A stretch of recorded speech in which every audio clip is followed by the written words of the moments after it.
တူရကီနိုင်ငံမှာအဆုတ်ရောဂါကြောင့်လူပေါင်း2000ကျော်သေဆုံးခဲ့ပါတယ်။ဒီကိစ္စကိုအဖြေရှာဖို့အတွက်နိုင်ငံ၄နိုင်ငံမှာသုတေသနအဖွဲ့တွေဟာအန်နာတိုလီးယားကဏ္ဍရကိုရောက်နေပြီးစစ်ဆေးမှုတွေပြုလုပ်နေပါတယ်။အဲ့ဒီအချိန်မှာပဲအလုပ်သမားအယောင်ဆောင်ထားတဲ့လက်နက်ကိုင်အဖွဲ့ကနီးနားမှာရှိတဲ့လူတွေအကုန်လုံးကိုပစ်လိုက်ပါတယ်။အစ္စတန်ဘူမှာရှိတဲ့တောင်ကိုရီးယားတပ်ရုံးမှာအစည်းအဝေးပြုလုပ်နေစဉ်လူတစ်ယောက်ရောက်နေပါတယ်လို့ပြောလို့သွားကြည့်လိုက်ချိန်မှာပဲပတ်ဝန်းကုန်ဖြစ်နေပါတယ်။အချိန်တစ်ပတ်ခန့်ကြာပြီးဟောင်ကောင်မှာတော့အားကစားပစ္စည်းဆိုင်မှာရောင်းဝန်ထမ်းတွေဟာဈေးဝယ်သူကိုပစ္စည်းတွေလိုက်ပြနေပါတယ်။အဲဒီအချိန်မှာလက်ဆွဲတစ်တာနဲ့လူတွေဟာလက်နက်ကင်များခြံရံလျက်စင်တာတဲကိုဝင်လာပါတယ်။အဲ့ဒါကိုလူတစုကလျှို့ဝှက်စောင့်ကြည့်နေပါတယ်။ခုနတုန်းကရောင်သမားလည်းအဲ့ဒီနားမှာရှိနေပါတယ်။အဲ့ဒီအချိန်မှာသတိပေးခေါင်းလောင်းကအတန်မြည်လာပြီးဗန်ထဲကနေဓမြတိုက်နေတဲ့ဆိုကလူတစုပြေးထွက်လာပါတယ်။ဓမြတယောက်ကမိန်းကလေးတယောက်ကိုဇာကန်လှုပ်ဖမ်းထားလို့လုံခြုံရေးတွေလည်းဘာမှလုပ်လို့မရဖြစ်နေပါတယ်။အဲ့ဒါကိုရောင်သမားကခလေးတုံးနဲ့ဓမြခြေထောက်တွေကိုဖျက်ရိုက်လိုက်လို့ငွေတုပ်ကြီးကလွင့်ထွက်သွားပါတယ်။လက်လီကားပေါ်ကျထားတဲ့ငွေတုပ်ကိုရောင်သမားကကောက်လိုက်လို့ဓမြတွေလည်းပြေးတိုက်သွားပါတယ်။ရောင်သမားကအပေါ်တက်တော့မဲ့လက်လီကားလေးကိုပြေးဝင်သွားပြီးဓမြတွေလည်းလိုက်ဝင်သွားပါတယ်။လက်လီကားထဲမှာရောင်သမားကဖွားကြီးတယောက်နောက်မှာပုံနေပြီးဓမြကအောက်ကိုကြည့်လိုက်တော့ငွေတုပ်ကိုတွေ့သွားပါတယ်။အဲဒီနောက်အယောက်သမားကိုပါတွေ့သွားပြီးထိုးကြကြပါတော့တယ်။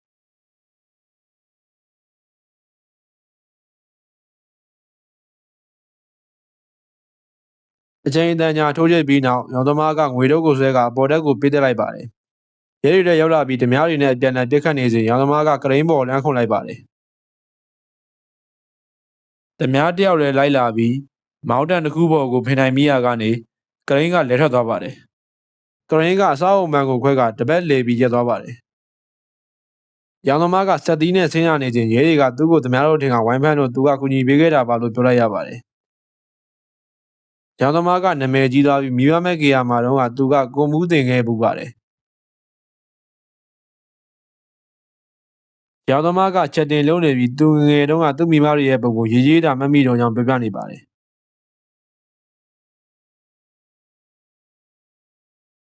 ရောင်သမားအိမ်ပြန်လာနေစီလူတယောက်ကသူ့ကိုကူညီပါဆိုကစားတော့ဆိုင်ကိုခေါ်သွားပါတယ်။အဲဒီလူကသူကအလို့ဆုံတော့မန်လီလူဖြစ်ပြီးသူဖောက်တဲ့ရှင်းနေတယောက်က1958ခုနှစ်မှာယောက်ျားလေးတွေကိုလိုက်ရှာခိုင်းတာကြောင်းအခု3ယောက်တွေ့ထားပြီးမင်းနဲ့ဆို4ယောက်ရှိပြီဖြစ်ကြောင်းပြောပြနေပါတယ်။အဲ့လိုပြောနေစီဆိုင်ထဲကိုဝင်လာတဲ့လူကိုကြည့်ကမန်နီကထပ်ပြေးသွားပါတယ်။အဲ့ဒီလူတွေကနောက်ကလိုက်သွားပြီးမန်နီကိုထုနှက်လိုက်ပါတယ်။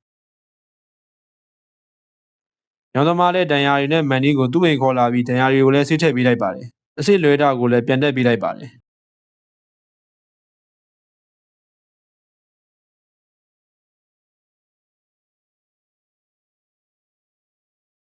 ရောင်သမားကမန်နီကိုကူညီတဲ့အနေနဲ့မန်နီပြောရတဲ့လူရှာနေတယ်ဆိုတဲ့ရှင်းတွေကိုတောက်တွေ့လိုက်ပါတယ်။ရှင်းတွေကဒီဗီဒီယိုကိုငါဖောက်တဲ့ရှိတဲ့ဇိုးကိုပို့ပေးလိုက်မယ်။သူကဆေးရုံပေါ်မှာကိစ္စယောဂကိုကုသနေရတဲ့ကိုရီးယားလူမျိုးဖြစ်ပြီးသူမကွယ်လွန်ခင်သူသားရင်းကိုတွေ့သွားခြင်းကြောင့်ပြင်းပြနေပါတယ်။အဲ့ဒါနဲ့ပဲမစ္စတာယွန်းလို့ခေါ်တဲ့ရောင်သမားဟာဇိုးကိုရောက်သွားပါတယ်။သူတို့ဟာသူ့ကိုတွေးကျင်နေတဲ့သူရှိတဲ့ကာဝေးရေးဆေးရုံကိုတောက်တွေ့လိုက်ပါတယ်။မစ္စတာယွန်ကဆေးရုံပေါ်ကလူနာဆွဲရတဲ့လက်ဝါးကတိုင်ဆွဲကြိုးကိုတွေ့တဲ့အခါသူမတ်လေးရှိတဲ့အိမ်မက်ကိုသတိရလိုက်ပါတယ်။ရှင်းနေပြန်လာတဲ့အခါမစ္စတာယွန်ကလမ်းပေါ်မှာသူတို့ကိုစောင့်ကြည့်နေရန်ရှိတဲ့မင်းကလေးတယောက်ကိုလှမ်းတွေ့လိုက်ပါတယ်။မစ္စတာယွန်ကဟိုတယ်ပြန်လာတဲ့အခါမှာတော့ခုနမင်းကလေးကသူ့စီကိုလာပြီးသူမကအမေရိကန်မာဂဇင်းတစ်ခုကသတင်းတောက်တယောက်ဖြစ်ပြီးဒီဇလန်နောက်ကိုတိုင်းနေတာဖြစ်ကြောင်းပြောပြနေပါတယ်။သတင်းတောက်ကသူကရှင်းဖေဟုတ်ရဲ့လားလို့မေးလို့မစ္စတာယွန်ကဖျားပဲသိသိမယ်လို့ပြန်ပြောလိုက်ပါတယ်။ဆက်ပြီးတော့မင်းကလေးကအဲ့ဒီမစ္စတာပတ်ဆိုတဲ့လူက1950တောက်တုန်းကမြောက်ကိုရီးယားကတချို့ဖြစ်ပြီးနောက်ပိုင်းမှာဗပြောင်းသွားခဲ့တာကျမကသူဘာဖြစ်လို့ဗပြောင်းသွားလဲသိချင်နေတာလို့ပြောလိုက်ပါတယ်မစ္စတာယွန်ကထောင်စင်းအောင်ကမစ္စတာပတ်အခန်းထဲကိုဝင်လိုက်တဲ့အချိန်မှာအဆောင်တွေကိုကျမ်းမြေပေါ်မှာတွေ့လိုက်ရပြီးမစ္စတာပတ်ကိုလည်းပစ္စည်းတစ်ခုအကြောင်းကိုအသေးတန်မြင်းမြန်းနေပါတယ်အဲ့ဒါနဲ့မစ္စတာယွန်ကအဆောင်2ယောက်ကိုစောင့်နေတိုက်ခိုက်လိုက်ပါတယ်တိုက်ခိုက်နေရင်မစ္စတာဘတ်ရဲ့အောက်ဆီဂျင်ပိုက်ကိုပြန်တက်ပေးဖို့အတွက်ကြိုးစားပေမဲ့တက်လို့မရလိုက်ပဲအချုပ်ခံလိုက်ရပါတယ်။မစ္စတာယုံကအောက်ကိုကျသွားချိန်မှာနောက်ကနေသူ့လယ်ပင်ကိုဝါယာကျိုးနဲ့ညစ်တာခံလိုက်ရပါတယ်။သူကသူ့ရှိမှရှိရဲ့လျှက်စစ်ရှော့ရိုက်တဲ့ကိရိယာနှစ်ခုနဲ့လူဆိုးတွေကိုလာရိုက်နေပြီးနောက်ဆုံးမှာသူပါရှော့တစ်ရက်ထိသွားလို့အာဘာရဲသွားပါတယ်။ မစ္စတာယုံကသူတို့ကဘယ်သူတွေလဲလို့မေးရလို့ပတ်ဝန်းကုန်ကဘယ်သိပါမလဲတေကန်ဒီလူတယောက်စီကနေဘာလို့ကြည်တာလဲမသိဘူးအခုမင်းနဲ့ငါနဲ့အဖေနဲ့သားပုံစံမျိုးဂိမ်းကစားမယ်မင်းနိုင်ရင်ငါသားရင်းအတွက်ချင်ထားတဲ့ငွေတွေကိုမင်းရမယ်မင်းဖြုံးရင်လည်းပျော်တော့ပျော်ရမှာပါလို့ပြောပြီးနောက်ကွယ်လွန်သွားပါတယ်သူကြံခဲ့တဲ့ငွေဒေါ်လာ9သိန်းကိုမိမမဲ့ကေရ3ခုကိုလူရန်သွားခဲ့ပြီးမစ္စတာယုံအတွက်ချက်လက်မှတ်တစ်စောင်ထားခဲ့ပါတယ်ချက်လက်မှတ်ကဒေါ်လာ1000ဖြစ်ပြီးလဝကတိုင်းမှာပါတဲ့ဆွေရိုးတကုံးနဲ့တော်တချောင်းကိုပါတူးထွက်ထားခဲ့ပါတယ်ဘာတော်မှန်းတော့မသိပါဘူးမစ္စတာယုံကပတ်ဝန်းကုန်ရဲ့အယိုးပြကိုသူ့မိမအုပ်ကူရှင်းမှာကျဲဖို့တွားနေပါတယ်ပတ်ဝန်းကုန်ရဲ့မိမဟာတရုတ်လူမျိုးဖြစ်ပြီးပတ်ဝန်းကုန်က1954ခုနှစ်မှာဟောင်ကောင်ကိုရောက်လာပြီးသူ့မိမနဲ့တွေ့တာဖြစ်ပါတယ်မစ္စတာယုံကကြောက်တိုင်ပေါ်ကကြောက်ခဲလေးကိုဖယ်ရတဲ့အခါမှာငါ့ကိုစောင့်နေပါလို့ထွင်ထားတဲ့စာသားတွေကိုတွေ့လိုက်ရပါတယ်သူတို့တင်းချိုင်းကပြန်လာတဲ့အခါမှာသူတို့နောက်ကိုကားတစ်စီးလိုက်ရတာကိုမစ္စတာယုံကသတိထားလိုက်မိပါတယ်နေရာချင်းလဲပြီးမစ္စတာယုံကကားကိုဆက်မောင်းလိုက်ပါတယ်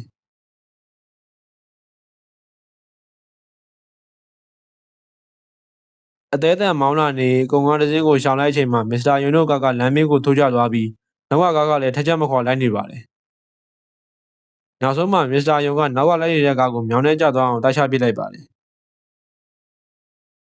မစ္စတာယုံကတင်းချိုင်းကယူလာတဲ့ပန်းကြောက်ကိုအင်တာနက်မှာရှာကြည့်လိုက်တော့ပန်းရဲ့ဒေတာရင်းမြစ်ကတူရကီဖြစ်နေပါတယ်ပတ်ဝန်းကိုပပြောင်းခဲ့တာလည်းတူရကီမှာဖြစ်ပါတယ်မစ္စတာယုံကသူ့ကိုပတ်ဝန်းကိုဂိမ်းစားကန်ခဲ့တာလို့သိလိုက်ပြီးကျောင်းတိုင်ဘော်ကရေးခဲ့တဲ့စာသားတွေကိုဖုန်းကြီးမနဲ့တိုက်စစ်လိုက်တော့နံပါတ်တစ်ခုထွက်လာပါတယ်အဲ့ဒီနံပါတ်နဲ့တူရကီရဲ့မြို့တော်အစ္စတန်ဘူကိုဆက်လိုက်တော့ဘန်တစ်ခုဖြစ်နေတာကိုသိလိုက်ရပါတယ်သူလည်းအစ္စတန်ဘူကိုလိုက်သွားပြီးဘန်မှာမစ္စတာဘက်ပုံစံနဲ့ဝင်သွားကလက်မှတ်ထိုးလိုက်ပါတယ်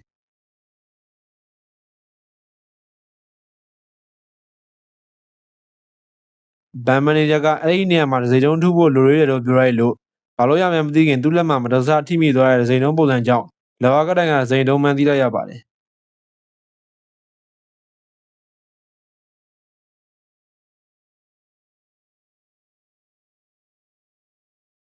သူကလော်ဂါနံပါတ် H807 ကိုဖွင့်ကြည့်လိုက်တဲ့အခါမှာဒေါ်လာအပြည့်နဲ့တစ်တာအသေးလေးတစ်လုံးကိုတွေ့လိုက်ရပါတယ်သူကပျော်ချင်စွာနဲ့ဟိုတယ်ကိုပြန်มาတော့တက်စီ9စီးနဲ့သူ့အိတ်ကိုဝိုင်းလူကြပါတော့တယ်မစ္စတာယုံကသူတို့ကိုအကျိတ်နဲ့တိုက်ခိုက်နေရပါတယ်လူနှစ်ယောက်ကအိတ်ကိုဖွင့်ကြည့်လိုက်ပြီးငွေတွေသွင်းလို့ပြောနေပေမဲ့တခြားတစ်ယောက်ကရောက်လာပြီးငွေကိုဘဲကအခြားအရာတစ်ခုကိုရှာနေပေမဲ့တွေးပုံမရပါဘူး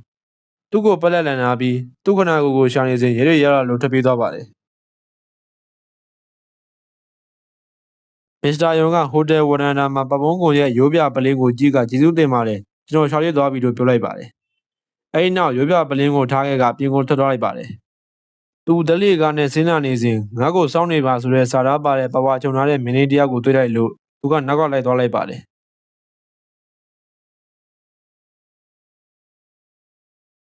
မင်္ဂလေးကကောက်ဝဲတစ်ခုကိုသွားတာဖြစ်ပြီးအဲ့မှာရှိနေတဲ့လူတယောက်ကိုတထေးဆူပြီးနှုတ်ဆက်လိုက်ပါတယ်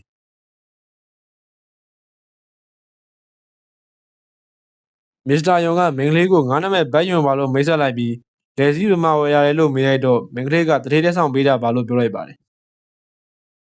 မင်္ဂလေးရဲ့နာမည်ကတော့အာရီရှင်းကုလို့ဖြစ်ပါတယ်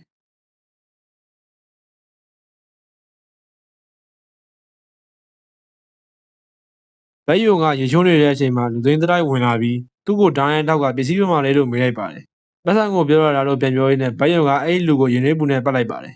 နောက်တစ်ယောက်ကထပ်ဝင်လာပြီးဓာတ်နဲ့ထိုးဖို့လုပ်ပါတယ်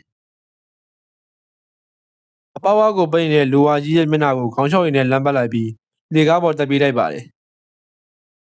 ဟိုတယ်ခေါမိုးတစ်ခုမှနောက်တစ်ခုကိုခုန်ကူးလိုက်ပြီးတီတုံယောက်ကိုစုကင်ကအောက်ကိုခုန်ဆင်းလိုက်ပါတယ်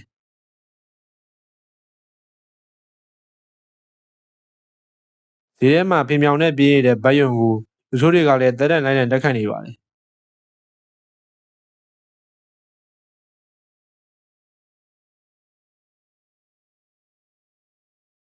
လမ်းကြားထဲကိုပြေးသွားရင်းနဲ့လမ်းသားတဲ့ပိတ်စာကိုခနာကိုမှခြုံပြီးမင်္ဂလေးပုံစံနဲ့တူအောင်လုပ်လိုက်ပါတယ်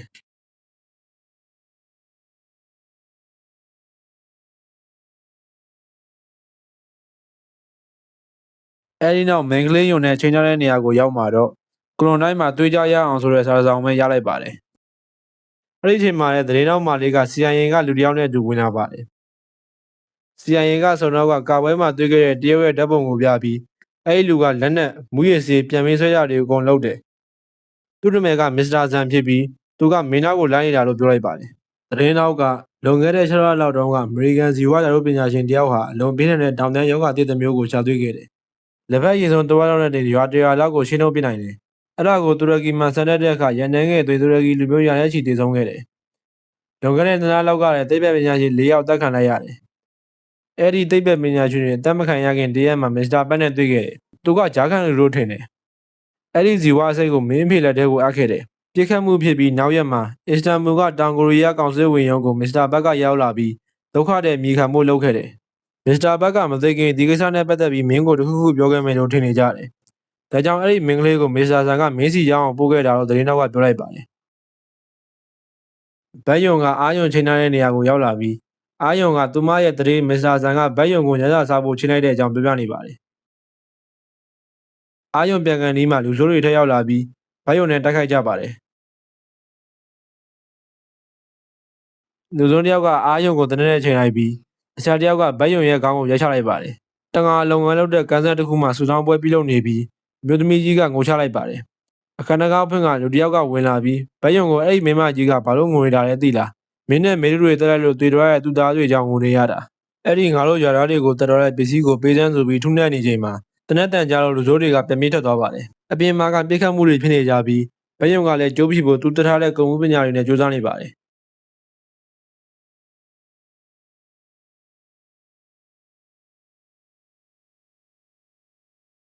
်ဘက်ယုံကအချုံနောင်ကလွတ်လာပြီးအာယုံကိုလည်းကြိုးဖြီပေးလိုက်ပါတယ်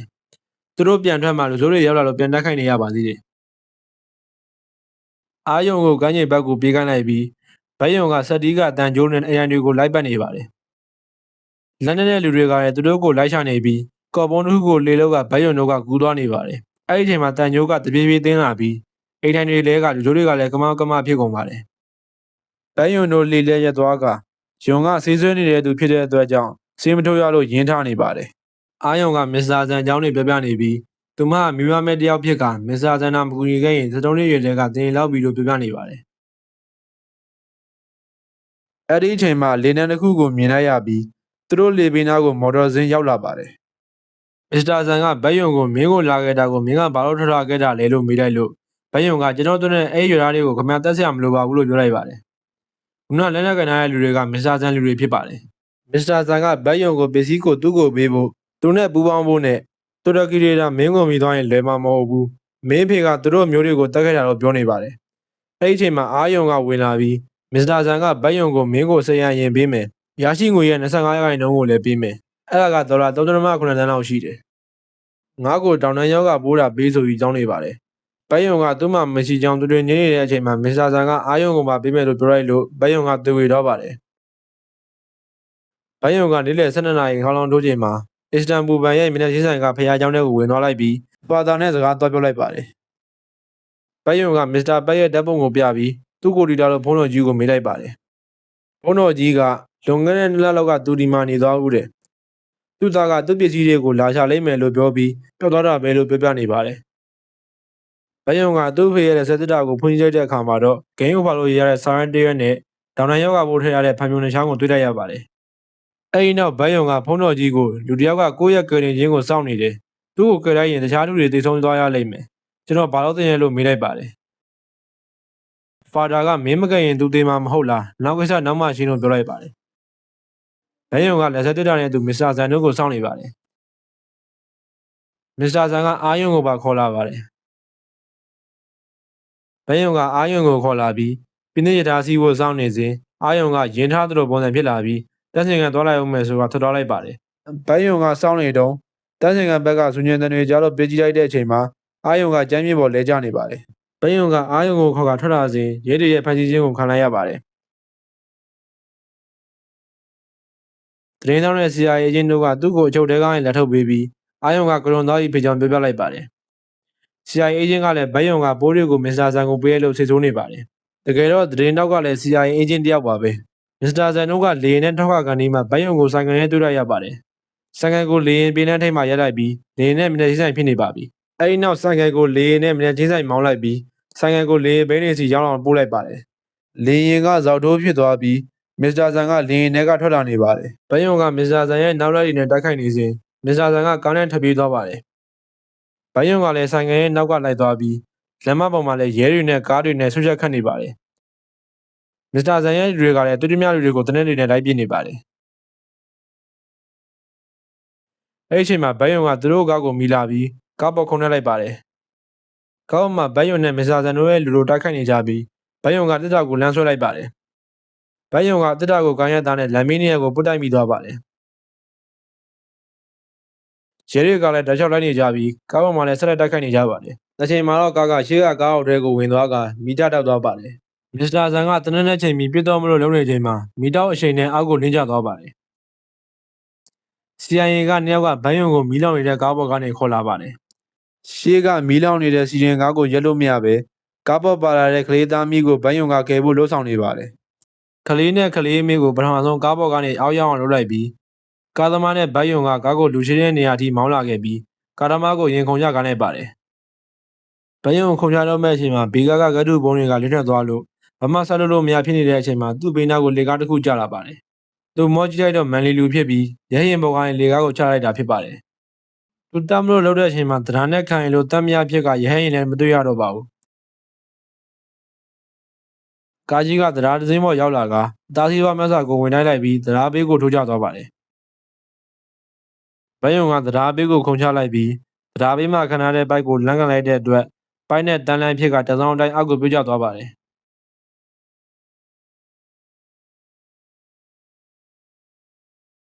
မန်နီလူကဘိုင်းယုံစီရောက်လာပြီးတောက်တန်းနာထရတဲ့ပြုံချောင်းချောင်းကိုယူကာထွက်သွားခဲ့ပါတယ်။နောက်တစ်ခါမှတော့ဘိုင်းယုံကဒဏ်ရာရည်နဲ့ဝီချဲပေါ်မှာထိုင်နေပြီးမန်နီလူကရောက်လာကဘိုင်းယုံရဲ့ဝီချဲကိုတွန်းလိုက်ပါတယ်။ဘိုင်းယုံကမန်နီလူကိုခမရကရော CIA ကပဲလားဆိုတော့ CIA ကရဲပူးတဲ့လူတွေကိုလုံးမခံဘူးလို့ပြန်ပြောလိုက်ပါတယ်။အဲဒီအချိန်မှာဘိုင်းယုံမေးကမစ္စတာဘက်ရဲ့ရွေးပြပလင်းကိုကိုကင်းလို့တင်ကမန်နီလူကရှာနဲ့ရက်ကြည့်လိုက်ပြီးဘီလီယံဒေါ်လာရရကြီးလို့ပြောကဇလန်လေးလည်းပြီးဆုံးသွားပါတယ်